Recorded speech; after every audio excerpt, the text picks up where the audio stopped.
குருவின் உச்சகட்ட தகப்பத்திற்காக நாங்கள் திருச்சியில் இருக்கிற திருவானைக்காவல் வந்திருக்கோங்க. குருவுக்கு பெயருக்கும் எப்படி உச்சதானத்தை கொடுக்கணுங்கிறதுக்காக குருவே தன்னுடைய உச்சதானத்தை 3 சீடர்களை கொடுக்கணும்னு அழகப்படுறாங்க. அதாவது ஒரு நீர்நிலை தத்துவத்தை இந்த எல்லாரும் ஆலய தத்துவம்னு சொல்லிட்டு இருக்காங்க. குருவின் தத்துவம் இந்த ஆலயம் முழுவதும் ஒரு சீடனை முழு நிகழ்நிலையில நீரின் ஆதாரமாகவே உருவாக்கி இருக்கிறாங்க. அதாவது ஒரு சீடருக்கு நீர் தத்துவத்தை கொடுக்கலைங்க, சுமார் 3000 சீடர்களை நீர்நிலை தத்துவத்தில் முழு அதிபதியாக்கி அவர்கள் அனைவரையுமே குருவின் தத்துவத்தில் முழு கருவூரார் கூற்றையும் முழு மேகநாத தத்துவத்தையும் கொடுத்துருக்கிறாங்க. நெல்லிக்கனியை எப்படி எல்லாம் உரு கொடுக்கணுங்கிறதுக்காக இவருடைய ஆதிக்கனியை எப்படி எல்லாம் ஊற்று கொடுக்கணும்னு ஆசைப்பட்டாரோ உச்சதனத்துல தன்னுடைய நாவல் ஊற்றைய இங்க முழுமையா பதிவு எடுத்து வச்சிருக்காங்க. குருவுக்கு மிகவும் பெயர் போன விருட்சமா நாவல் விருட்சமா இருக்கு. இதுவரை யாருமே கணிக்காத எப்படி கணிக்கப்பட்டது என்பதற்கான முழு ஆதி தர்மத்தையும் இங்க இருந்தே கொடுத்திருக்காங்க. ஒரு தேவர் வரலாற்றை இங்க இருந்து எடுத்துக்கலாங்க. குருவின் முதல் உச்சதானம் எங்க இருக்குன்னு கேட்டா நீர் தத்துவம்னு சொல்லுவாங்க இல்லைங்களா. இந்த நீரின் தத்துவத்தை குருவே ஆதி ஜம்புகேஸ்வரன் முதல் ஆலயத்தை உருவாக்கி தனக்கான நியதிய 3 மூலங்களை கண்டுபிடித்து அந்த 3 மூலங்கள் உருவாக்கும் வரை தன்னுடைய ஆண் படலைகளையும் சரி பெண் படலைகளையும் சுமார் 7000 கடலைகளை உருவாக்கிட்டு பிறகு தன்னுடைய ஆட்காட்டி விரலை மேல் நோக்கி நீட்டினாராங்க. நீட்டின 6 வருடங்களுக்குள்ள அவருடைய ஆயுட்காலத்தில் உச்சநாதம் எதுவோ அது முழுமையா வேதிக்கலனோடு வெள்ளோட்டம் பார்க்கணும். சுமார் 60000 சீடர்களை தன்னுடைய நீர் மூலத்திலிருந்து உருவாக்கப்பட வேண்டும். உச்சத்தில் எது நியமனப்படுத்தப்படுகின்றதோ அதனுடைய ஆதியா தன்னுடைய சீடர்களையும் அமர்த்தணும்னு ஆசைப்பட்டாராங்க. குருவின் பெயர் என்னவோ குரு ஜம்புகேஸ்வரர்ன்ற பெயர்ல தாங்க இருக்கு. ஆனா ஆதி சொரூபமா அவர் இங்கு எப்படி இருக்கிறாருங்கிறத இன்று வரை யாருமே கணிக்கவே இல்லை கூட சொல்லுவாங்க.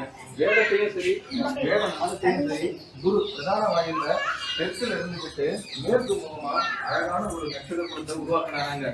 உருவாக்கிய பிறகு 3000 குலங்களுக்கும் தன்னுடைய பெயரை 2 வகையராவை உருவாக்கி காட்டினாராங்க. முதல் வகையராவில் தன்னுடைய நாதி கமல தாழ்வார்களுக்கும் 2வது வகையராவில் தன்னுடைய வேர்க்கடலையின் மூலவர்களுக்கும் கொடுத்து அழகு பார்த்தாராங்க. தெற்கு கோபுரத்திலிருந்து சரியா வடக்கு கோபுரத்தை நீங்க ஒரு முறை உற்று கவனிச்சு பாருங்க.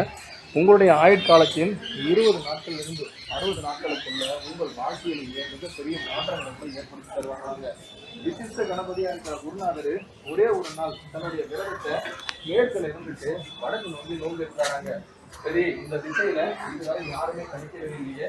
தன்னுடைய கணிப்பு சரியாக இருந்தால் இந்த பூமி 2ஆக பிளந்து உச்சை நோக்கி ஒன்றும் அதில் பாதாளத்தில் ஒன்றும் 2 பிரளயத்தை ஏற்படுத்தும் சொல்லி 3 முறை தன்னுடைய நவகிரக வரலாறு அமைக்கணும்னு ஆசைப்பட்டாராங்க. தெற்குல மட்டும் இல்லைங்க, வடக்குலையும் இது பிரசித்தி பெற்ற ஆலயம் கூட சொல்லலாங்க. 4 முறை கோபுரம் கூட இந்த ஆலயத்தை அழைக்கலாங்க. பஞ்சபூத தத்துவத்துக்கும் இந்த ஆலயத்தை பெயர் கொண்டு சொல்லலாங்க. எல்லாரும் நீர்மூல தத்துவம் மட்டும்தான் குறிப்பிட்டு இருக்காங்க. இது எப்படி பஞ்சபூத தத்துவத்திற்கும் முழு பைங்கல்யம் செய்ய முடியும்னு சொல்றீங்களா?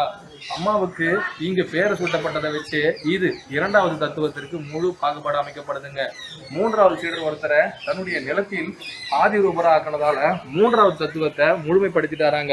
அக்னிஸ்தானத்தை இவர் மேற்குல இருந்து வடக்குக்கு மாறும் பொழுது அதனுடைய அக்னிஸ்தானமும் இங்கு முழுமையாக கொடுக்கப்பட்டிருக்கிறதுங்க. அப்போ 6வது முழு வல்லரைய எப்படி உருவாக்கணும்னு நினைச்சாரோ அவருடைய ஆதி பிரளயம் ஒன்று ஏற்படும் பொழுது இந்த பூமி 4 மடங்கு உருவெடுக்குங்க அப்படின்னு சொன்ன பொழுது இந்த நீராளியை மூழ்கிட்டாங்க. அப்பேற்பட்ட வரலாறு படைத்த ஒரு ஆலயம்னா இந்த ஆலயம் தாங்க சொல்லணும்.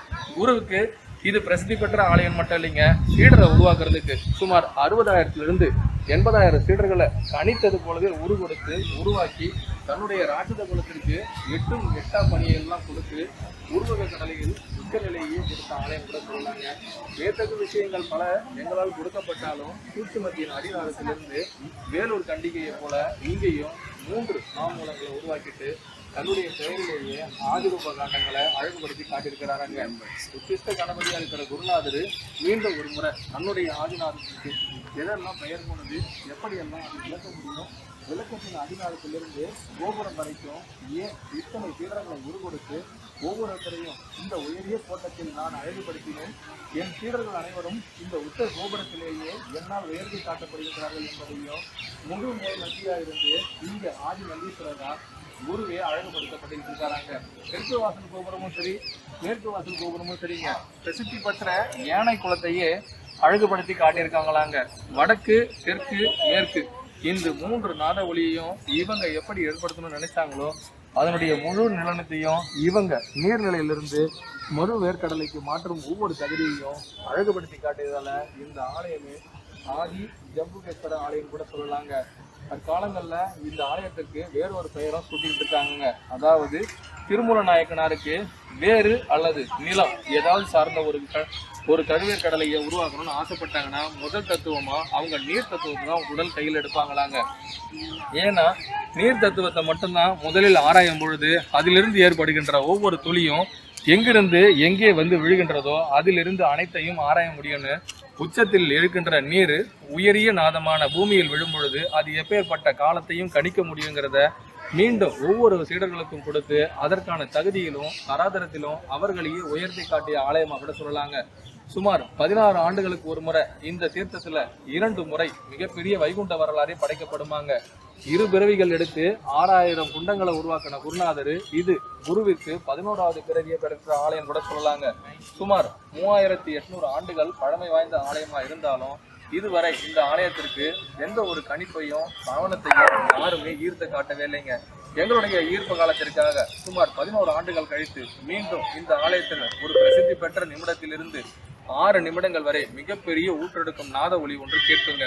இதுவரை அதை யாரெல்லாம் பிரளயப்படுத்தி காட்டுகளையோ அவர்கள் எல்லோருக்கும் இது காட்டப்பட்டு விட்டதானால் இவ்விடத்தில் நாங்களே அந்த ஒளி சிதறலுக்கான காரணம், அதிலிருந்து எங்களுடைய பெயரும் எங்கள் குருநாதரே இவை அனைத்திற்கும் காரணம் என்பதும் இங்கிருந்து எங்கள் குருநாதர் குரு தவசுதநாதருக்காக மீண்டும் ஒரு ஆதி பிரளயத்தை ஏற்படுத்தி நாங்களே இதை உருக்கொடுத்தவர்கள் என்பதையும் எங்கள் குருவிற்காக இப்பணியை செய்த காரணம் எதுவென்பதையும் அந்த பிரளயத்திலிருந்தே காண்பிப்போங்க.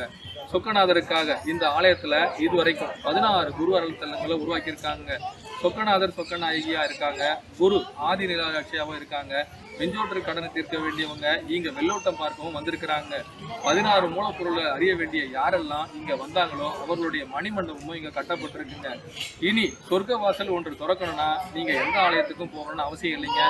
இந்த ஆலயத்துக்கு வந்தா போறோம், உங்களுக்கும் உங்களுடைய சொர்க்க வாசல் திறக்கப்படுங்க. மீளா ஒரு கோபம், அதாவது உங்களுக்கான பாவ செயல்கள் எது இருந்தாலும் அதை நீங்க மீண்டு வர வேண்டும் என் குருநாதரின் பாதம் தொழுதுன்னு கேட்டீங்கன்னா உங்களுடைய ஆதி பிரளயத்தை 3000 மடங்கு உருவாக்கி கொடுத்த குருநாதரே மீண்டும் அதிசயம் ஒன்றை ஏற்படுத்தி உங்களையே இந்த உச்சக்கட்டத்துல காட்டிடுவாங்களாங்க. தெற்கிலிருந்து நாங்கள் ஒலிக்கும் ஒவ்வொரு குரலும் மீண்டும் மீண்டும் ஒலிக்கும் பொழுதெல்லாம் எங்கெல்லாம் எங்களுடைய பிரசித்தி பெற்ற பெயருக்காக எங்கள் குருவின் பெயரே உச்சரிக்கப்படட்டும். அதுவரை இவ்விடமும் யாருக்காக எதற்காக நீராக உருவாக்கப்பட்டதோ அந்த நீரின் முழு ஆதாரம் எங்கள் குருவே குரு தவசுதநாதரே என்று சொல்லி முழு ஆதாரம் எதற்காக இப்பெயர் சூட்டப்பட்டது, பெயரின் அடிநாதம் ஏன் என்பதையும், எதற்காக குருவின் பெயரில் 3 மூலங்களை தொடர்ந்து 4வது மூலத்தில் குருவே அம்பலவாயராய் இங்கு நின்ற நிலையில் காட்சி கொடுக்கின்றார் என்பதையும் மறைமுகமாக சொல்லி உச்ச நிலத்திலே எப்படியெல்லாம் உயரிய கோட்டம் அமைக்க முடியும் அதையும் ஒரே ஒரு சூட்சுமதாக இருந்து எங்களுக்காக உருவெடுத்த குருநாதரே இவை அனைத்திற்கும் சாட்சி என்பதையும் இந்த ஆலயத்திற்காக சிறப்பு வழிபாடு ஒன்று ஏற்படுத்தும் என்று நாங்களும் வெளியிடுவோங்க. ஊடகத்தில் முக்கியமான சுற்றுடர்கள் 1-2 விடுபட்டிருந்தாலும் வாக்கியத்தில் அவை அனைத்தும் சூட்சுமமாக வெளிப்படப்பட்டு விட்டன என்பதையும் நாங்க குறிப்பிட விரும்புறோங்க. மறு வீடு வரும் பொழுது உங்களுடைய பெயரில் இந்த ஆலயம் இடம்பெற வேண்டுமா, நீங்களும் ஒரு முறையாவது குருவிற்காக இந்த ஆலயத்தில் உங்கள் பாதத்தை பணித்து பாருங்கள். உங்களுக்கான விடுதலை விடுகதை நீங்கள் யார் என்பதற்கும் முழு பயனாகதி அடைவீர்களாக. அனைவருக்கும் குருவே சரணம், குருவடி சரணம், திருவடி போற்றுங்க.